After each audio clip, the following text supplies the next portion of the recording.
Good morning friends. तो मेरा नाम गुलिंदर सिंह है, डिस्ट्रिक्ट होशियारपुर जो कि स्टेट पंजाब के अंदर है। मैं वहाँ का रहने वाला हूँ। तो आज आपके सामने मैं एक नई वीडियो लेके आया हूँ जिसका टॉपिक है कि क्रिप्टो करेंसी क्या है, क्रिप्टो करेंसी का आने वाला फ्यूचर क्या है, क्रिप्टो करेंसी लीगल है या इलीगल है। तो इस वीडियो के में मैं ऐसी सारी जो बातचीत है आपको बताऊंगा। तो क्रिप्टो करेंसी के बारे में बताने से पहले मैं चाहूँगा कि करेंसी जब पहले जो चीज़ें हैं वो कैसे आदान प्रदान होती थी, पहले कौन सी करेंसियाँ चलती थी, उसके बारे में जानना बहुत ज़रूरी है। तो बात करते हैं बहुत पहले की। उस समय चलता था, कोई करेंसी नहीं होती थी। हमारे परदादा या उससे आगे पहले की बातें अगर करें तो उस समय किसी भी तरह की कोई करेंसी नहीं होती थी। उस समय चलता था बार्टर सिस्टम। तो बार्टर सिस्टम में क्या था, मान लो कि एक आदमी ने कणक उगाई, दूसरे आदमी ने चावल उगाए। तो अब इसके पास चावल ज़्यादा है लेकिन इसको गेहूं चाहिए, जिसके पास गेहूं ज़्यादा है उसको चावल की ज़रूरत है।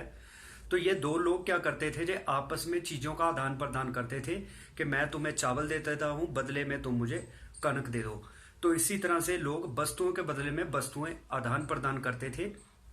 जिसके पास जो ज़्यादा चीज़ होती थी तो वो चीज़ दूसरे को देकर उससे कोई और चीज़ ले लेता था जिसको इसकी ज़रूरत होती थी। इसको कहते थे बार्टर सिस्टम।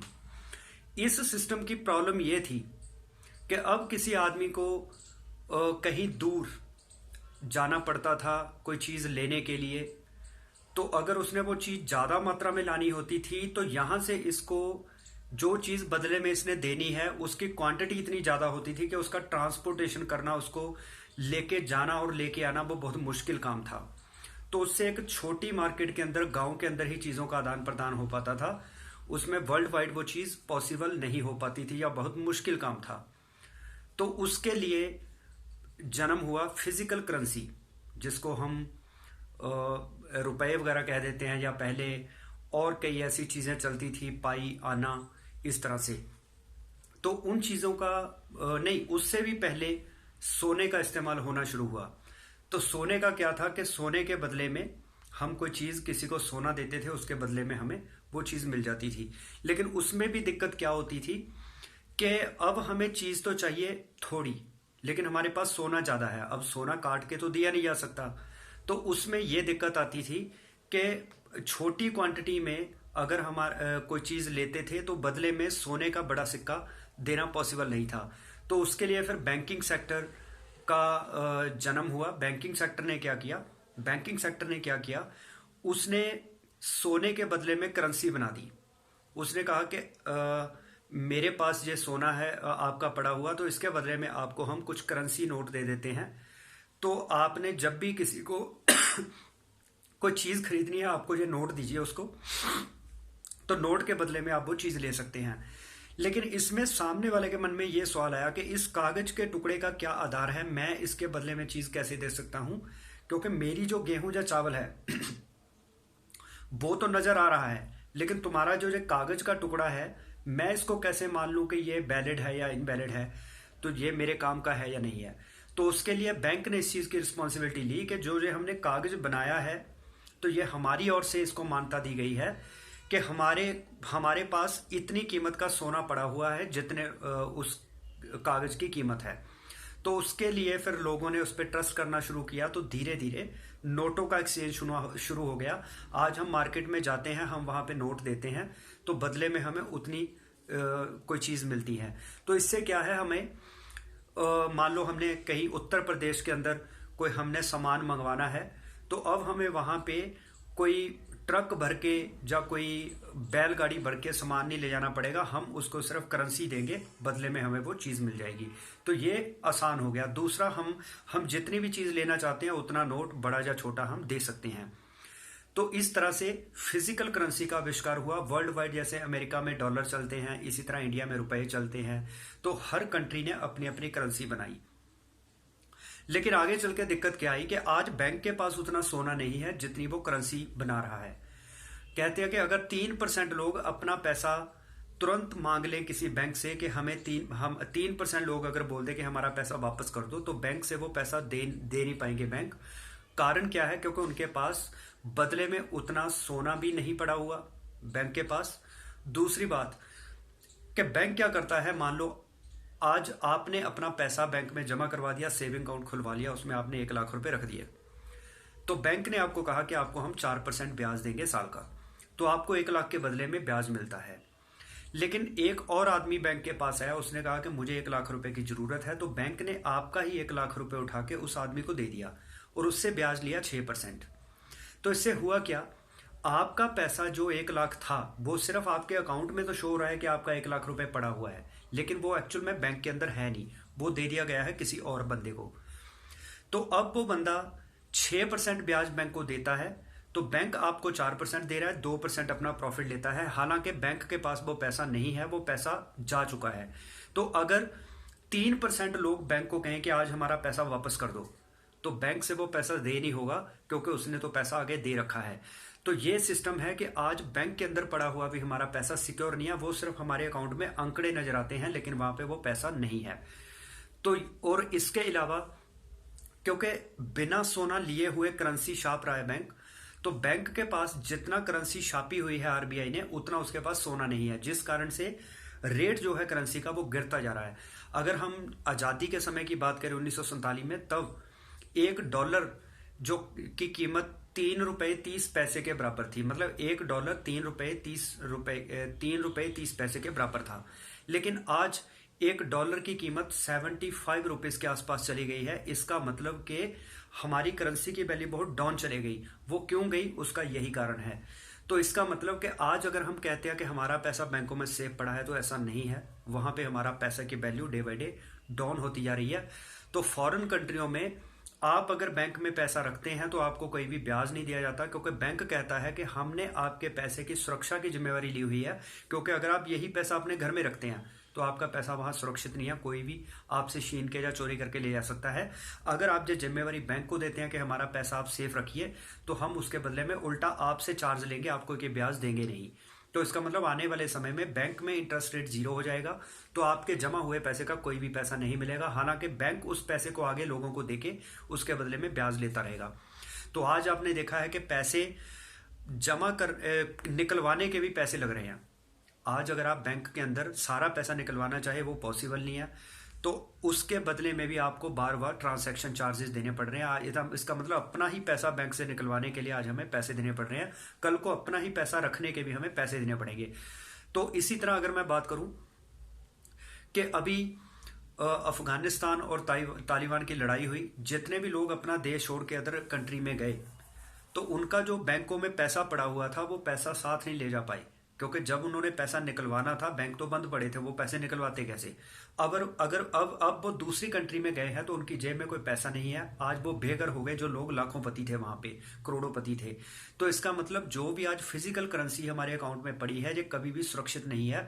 अगर हमें देश छोड़ना पड़ता है तो हम वो पैसा निकलवा नहीं पाएंगे, तो कितना मुश्किल है। तो अगर इन्हीं लोगों के पास क्रिप्टो करेंसी होती, क्योंकि क्रिप्टो करेंसी क्या है, वो एक फिजिकल करेंसी की तरह दिखती नहीं है, ये कंप्यूटर के अंदर एक कोडिंग है, लेकिन ये है एक करेंसी। तो ये करेंसी अगर तालिबान के लोगों के पास या अफगानिस्तान के लोगों के पास होती, अगर वो देश छोड़ के भी गए, तो उनके अकाउंट के अंदर ही पड़ी होती, जो उनका क्रिप्टो करेंसी का अकाउंट होता, तो आज उनकी पास वही करेंसी होती जितना उन्होंने पैसा कमाया था। लेकिन आज वो बेघर हो गए, क्योंकि उनकी वो करेंसी फिजिकल फॉर्म में उनके बैंक के अंदर पड़ी थी। तो हमें ये समझना पड़ेगा, आने वाला समय जो है वो क्रिप्टो करेंसी का है। हर बंदा आज बिटकॉइन, जो कि सबसे पहली क्रिप्टो करेंसी थी, जो आज वर्ल्ड की सबसे महंगी करेंसी है, 2009 में किसी ने बिटकॉइन खरीदा था, उस समय उसकी कोई कीमत नहीं थी। जैसे ये मैंने चार्ट बना रखा है, इसके बारे में मैं जिक्र करता हूं। अभी मैं ये बताना चाहूंगा कि बिटकॉइन, जो कि सबसे पहली क्रिप्टो करेंसी थी, इसकी आज की वैल्यू जो है वो लगभग 50 लाख रुपए के बराबर हो चुकी है, जो किसी समय जस्ट 50 रुपए उसकी कीमत थी, आज से 11 साल पहले। तो आप हिसाब लगाइए कि 11 साल बाद इस करेंसी का रेट कितने गुना बढ़ गया। तो इसका मतलब क्रिप्टो करेंसी के अंदर रिटर्न बहुत हाई है। तो किसी भी चीज की कीमत बढ़ती कब है, यह सारा कुछ डिपेंड करता है डिमांड और सप्लाई के ऊपर। जब किसी चीज की डिमांड बहुत ज्यादा होती है लेकिन उसकी सप्लाई कम होती है, तो उसका रेट बढ़ जाता है। अब वो चीज ज्यादा लोगों को चाहिए लेकिन वो है कम मात्रा में, तो लोग उसके लिए ज़्यादा पैसे देने को भी तैयार हो जाएंगे जिनको उसकी ज़रूरत है। तो अगर किसी चीज़ की डिमांड कम है लेकिन सप्लाई ज़्यादा है, तो अब वो चीज़ चाहिए किसी को नहीं भी, लेकिन उसकी सप्लाई ज़्यादा है, तो अब उसकी डिमांड नहीं है, तो उसका जो वैल्यू है वो डाउन हो जाएगी। अब लोग उसके लिए पैसा देना पसंद नहीं करेंगे। तो क्रिप्टो करेंसी की अगर बात करें तो पूरी दुनिया के अंदर 2 करोड़ 10 लाख बिटकॉइन है। तो अब 2 करोड़ 10 लाख बिटकॉइन है, लेकिन पूरे वर्ल्ड के अंदर 800 करोड़ लोग हैं। पूरी आबादी वर्ल्ड की 800 करोड़ है। अब अगर 800 करोड़ लोग चाहें कि मुझे एक एक बिटकॉइन चाहिए, तो वो मिल ही नहीं पाएगा, क्योंकि 2 करोड़ बिटकॉइन है, 2 करोड़ 10 लाख। तो जैसे जैसे लोगों को उसकी वैल्यू समझ आती जा रही है कि उसका रेट 11 साल में इतना बढ़ गया, तो हर बंदा चाहता है मुझे भी बिटकॉइन खरीदना है। लेकिन आज के समय में अगर आपने बिटकॉइन खरीदना है तो आपको एक बिटकॉइन खरीदने के लिए 50 लाख रुपए देने पड़ेंगे। पहली तो बात, हमारे पास एक बिटकॉइन खरीदने के लिए 50 लाख नहीं है। और दूसरी बात यह भी है कि अगर हम आज 50 लाख रुपए का बिटकॉइन नहीं खरीदते तो आने वाले समय में ये हमें करोड़ों रुपए का मिलेगा, लेकिन उस समय पूरा कॉइन भी नहीं मिल पाएगा, क्योंकि अगर 800 करोड़ लोगों को समझ आ गई बिटकॉइन की वैल्यू 2 करोड़ 10 लाख बिटकॉइन की, तो हर आदमी के हिस्से आधा कॉइन, चौथा हिस्सा भी कॉइन का नहीं आ पाएगा। तो आप समझ सकते हैं कि इसकी डिमांड कितनी बढ़ने वाली है। इस कारण से इसका रेट जो है वो डे बाय डे बढ़ता जा रहा है। जिन लोगों ने ये खरीद रखा है वो इसको होल्ड करके बैठे हैं कि जब इसका रेट और बढ़ेगा फिर बेचेंगे, अदरवाइज हमें इसको बेचने की जरूरत नहीं। जैसे हम जमीन खरीदते हैं, सोना खरीदते हैं, तो हम देखते हैं कि आज हमें जमीन सस्ती मिल रही है, हम खरीद लेते हैं, कल को जब इसकी वैल्यू बढ़ जाएगी फिर बेचेंगे। तो जिन लोगों ने लाखों रुपए की प्रॉपर्टी खरीदी थी आज वो करोड़ों में बिक रही है। लेकिन जो क्रिप्टो करेंसी की वैल्यू बढ़ रही है, ये सोने और प्लॉट से कहीं गुना ज्यादा बढ़ती है। जैसे कि 2009 में 2010 में जैसे फरवरी अप्रैल 2011 में $1 के बराबर था एक बिटकॉइन, लेकिन आज 11-12 साल बाद डॉलर का रेट कम हो गया, उल्टा बढ़ा नहीं। लेकिन क्रिप्टो करेंसी की बात करें तो क्रिप्टो करेंसी 10 साल बाद जो कॉइन $1 के बराबर था, आज उसकी कीमत लगभग $67,000 हो चुकी है। तो आप हिसाब लगाइए कितना बड़ा रिटर्न आई जिन लोगों ने उस समय $1 में एक बिटकॉइन भी खरीदा था अप्रैल 2011 में। आज उनको $1 के बदले में $67,000 मिल रहे हैं। तो इतने रिटर्न और कहां पे आनी है। लेकिन जिन लोगों ने उस समय ये कहा था ये कौन सी करेंसी है, इसकी तो कोई फिजिकल एग्जिस्टेंस ही नहीं है, ये करेंसी बेकार है, ये तो लोगों को बेवकूफ बनाने वाली बात है, तो उन्होंने वो करेंसी को लाइटली लिया, नहीं खरीदा। आज वो पछता रहे हैं कि उस समय अगर हमने $1 में एक बिटकॉइन खरीदा होता तो आज उनको $1 के बदले में $67,000 मिलते। तो आप हिसाब लगा सकते हैं ये करेंसी कितनी ऊपर जाने वाली है। आने वाला समय क्रिप्टो करेंसी का है। तो जो लोग इसकी वैल्यू को नहीं समझ रहे हैं उनको इसको स्टडी करना चाहिए। और मार्केट के अंदर जब भी कोई बढ़िया करेंसी आती है तो ऐसी खराब करेंसियां, फेक करेंसियां भी आती हैं, तो हमें उससे भी अवेयर रहना है कि हम अपना नुकसान ना करें। तो आज वर्ल्ड की टॉप 10 कॉइन्स में के अंदर क्रिप्टो करेंसीज के अंदर बहुत सारी हैं, जिसमें एथेरियम है, रिपल है, इस तरह से और कई करेंसियां हैं, जिसमें बाइनांस का भी एक कॉइन है। तो बहुत सारी अब क्रिप्टो करेंसियां जो है वो आ चुकी हैं। तो हमें एनालाइज करना चाहिए भी कौन सी क्रिप्टो करेंसी की वैल्यू कितनी बढ़ रही है और कौन सी कितनी पुरानी है, तो उस हिसाब से हमें उसमें पैसा इन्वेस्ट करना चाहिए। तो एक बहुत ही जबरदस्त ट्रेंड है, आज रेवोल्यूशन आ चुका है। जैसे मान लो हम इंडिया में रहते हैं, हमें हिंदी आती है, तो अगर हमें वर्ल्ड की किसी कंट्री में जाना है, वहां पे अगर हमें इंग्लिश आती होती तो हम किसी भी कंट्री जा सकते थे, क्योंकि इंग्लिश इंटरनेशनल लैंग्वेज है। हम किसी भी कंट्री में जाएं वहां पे इंग्लिश बोली जाती है, तो हम अपनी बात समझा भी सकते हैं, समझ भी सकते हैं। अगर हमें अपनी लैंग्वेज आती है हिंदी या पंजाबी, लेकिन हमें इंग्लिश नहीं आती, ना तो हम अपनी बात दूसरों को बता पाएंगे ना उनकी बात समझ पाएंगे।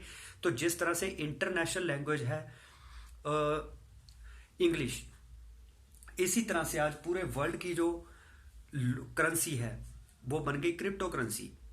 क्योंकि अगर फिजिकल करेंसी की बात करें तो इंडिया के रुपए अमेरिका में नहीं चलेंगे, अमेरिका का डॉलर इंडिया में नहीं चलेगा, वहां पे हमें करेंसी को एक्सचेंज करना पड़ता है, हमें वहां उस देश की करेंसी लेनी पड़ती है। लेकिन अगर क्रिप्टो करेंसी की बात करें तो वर्ल्ड वाइड किसी भी कंट्री में ये करेंसी से हम व्यापार कर सकते हैं। तो इसलिए हमें इसकी पावर समझनी पड़ेगी। आने वाले समय में जैसे अब एक लोकल मार्केट बन चुकी है पूरे वर्ल्ड की मार्केट, क्योंकि फेसबुक, गूगल, व्हाट्सएप ने ऐसा रेवोल्यूशन ले आए जिससे आज पूरी दुनिया के लोग एक दूसरे में विद इन सेकंड बात करते हैं। तो जिस तरह से आज फेसबुक, गूगल, व्हाट्सएप पूरे वर्ल्ड के कॉमन प्लेटफॉर्म हो गए हैं, इसी तरह क्रिप्टो करेंसी काम कर रही है। दूसरी बात, क्रिप्टो करेंसी के अंदर अगर हमारे अकाउंट के अंदर, क्रिप्टो अकाउंट के अंदर अगर लाखों रुपए, करोड़ों रुपए पड़े हैं, उसमें ट्रांसैक्शन हो रही है, हम आदान प्रदान कर रहे हैं, मनी का एक्सचेंज कर रहे हैं, तो गवर्नमेंट को हमें कोई भी टैक्स नहीं देना पड़ रहा। तो इसका मतलब कि ज़्यादातर लोग क्रिप्टो करेंसी को क्यों बाय कर रहे हैं, क्यों इसमें ट्रेडिंग कर रहे हैं या क्यों इसमें बाइंग सेलिंग कर रहे हैं, क्योंकि उनको पता है यहाँ पे गवर्नमेंट को कोई टैक्स देने की जरूरत नहीं है। तो नहीं तो हमें अपने देश की करेंसी के ऊपर टैक्स देना पड़ता है जितनी हमारी आमदन होती है। तो इसके अलावा जितने भी आतंकवादी हैं वो अपने हथियार सब उन्होंने खरीदने हैं, तो उसमें अगर वो फिजिकल करेंसी के थ्रू अपना लेन देन करेंगे तो वहां पे वो पकड़े जाएंगे। लेकिन क्रिप्टो करेंसी के जब वो एक्सचेंज करते हैं तो उसमें उनको पैसे का लेन देन करना आसान है, हथियार वगैरह खरीदना आसान है। तो इसका मतलब कि जो आतंकवादी हैं, जब ऐसे इलीगल काम करने के लिए भी लोग इसको इस्तेमाल करते हैं, और जिस काम को इलीगल तौर पे करने के लिए लोग करते हैं तो उसमें गवर्नमेंट किसी भी तरह उस पर पाबंदी नहीं लगा सकती। तो इसको कंट्रोल करना बड़ा मुश्किल है, इसका रेट बढ़ेगा ही बढ़ेगा।